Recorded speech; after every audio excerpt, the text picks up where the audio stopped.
வணக்கம். இன்றைக்கி என்ன சமையல்னு பார்க்கலாம் வாங்க. அதுக்கு முன்னாடி ஒரு பொருள் ஒன்று வாங்கியிருக்கிறோம், அதை உங்ககிட்ட காமிக்கிறோம். இது வெங்கடேஷ் பட் போட்டிருக்காரு, தேங்காய் துருவல். ரொம்ப சூப்பராக இருக்குமா. இது ஒரு 10 நாளைக்கு முன்னாடியே ஆர்டர் கொடுத்தோம். நேற்று தான் வந்தது, நேற்று நைட்டு தான். ரொம்ப அருமையாக இருக்குமா. ரொம்ப வெயிட்டாக இருக்குது, அதாவது லேசாலாம் இல்லை, நல்லா வெயிட்டாக இருக்குது, நல்லாவும் இருக்குமா. இதுக்கு பாருங்கள், இந்த திருவு கொடுத்துருக்காங்க. இந்த திருவுக்கு ஒரு மூடியும் கொடுத்துருக்காங்க, மூடி நம்ம வச்சுக்கிறதுக்கு. ரொம்ப அருமையாக இருக்காது. இது சார்ஜ் போட்டு வச்சுக்கிட்டோமா சூப்பராக வருமா. எப்படிமா இப்படியா பண்ணிவிட்டு ஜஸ்ட் அவ்வளோதான். ரொம்ப சூப்பராக இருக்குமா. நாங்கள் இன்னும் யூஸ் பண்ணலை. இதை நான் பயன்படுத்துகிறப்போ உங்களுக்கு காமிக்கிறேன். இந்த தகவல் சொல்லணும்னு தான் நான் உங்களுக்கு இப்போ காமிக்கிறேன். இது நல்லா இருக்குதுமா. இது வாங்கலான்ற மாதிரி தான் எங்கள் மனசுக்கு படுது. பாருங்கள், பிரியப்படுறவங்க ட்ரை பண்ணுங்கம்மா. நன்றி. நம்ம சாப்பாடு என்னன்னு பார்க்கலாம் வாங்க. இதில் 2 மாம்பழ துண்டுகள் எடுத்து வச்சுக்கலாமா. அடுத்து இன்றைக்கி ஸ்பெஷல் வந்து முருங்கைக்கீரை பொரியல் பண்ணலாமா. ரொம்ப அருமையாக வந்திருக்கு. அது கொஞ்சம் எடுத்து வச்சுக்கலாம். ரொம்ப அருமையாகவும் வந்திருக்கு முருங்கைக்கீரை பொரியல் கொஞ்சம். அடுத்து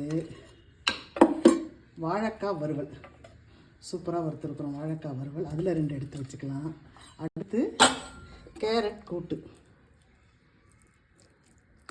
கொஞ்சம் வச்சுக்கலாம். அடுத்து சாதம். அடுத்து தூயமல்லி, எப்பயும் போல் தூயமல்லி அரிசி சாதமாக அது ஒரு 2 கரண்டி வச்சுக்கலாம். அடுத்து எல்லா காயும் போட்ட சாம்பார் வச்சுருக்கோம். கத்திரிக்காய், முருங்கைக்காய், மாங்காய் போட்டு சாம்பார் ஜம்முன்னு வந்திருக்கு பார்த்தீங்களா. அது கொஞ்சம் எடுத்துக்கலாம். சூடாக இருக்குது, அது கொஞ்சம் வச்சுக்கலாம். அடுத்து எப்பயும் போல் மிளகு ரசம்,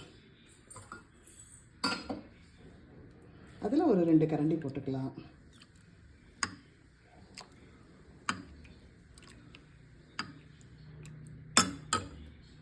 அது வச்சுக்கலாமா.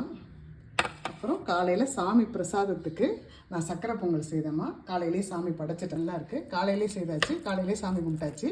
இது அதுக்கப்புறம் செய்த சாப்பாடுமா. இது அவ்வளோதாங்க. இன்றைக்கி சமையல் இவ்வளோதாம்மா. தூயமல்லி அரிசி சாதம், மாங்காய் சாம்பார், மாங்காய் கத்திரிக்காய் முருங்கைக்காய் சாம்பார், முருங்கைக்கீரை பொரியல், வாழைக்காய் வறுவல், கேரட் கூட்டு, மிளகு ரசம், மாம்பழம். பிடிச்சவங்க லைக் பண்ணுங்கம்மா, ஷேர் பண்ணுங்கம்மா, கமெண்ட் பண்ணுங்கம்மா. தேங்க்யூ.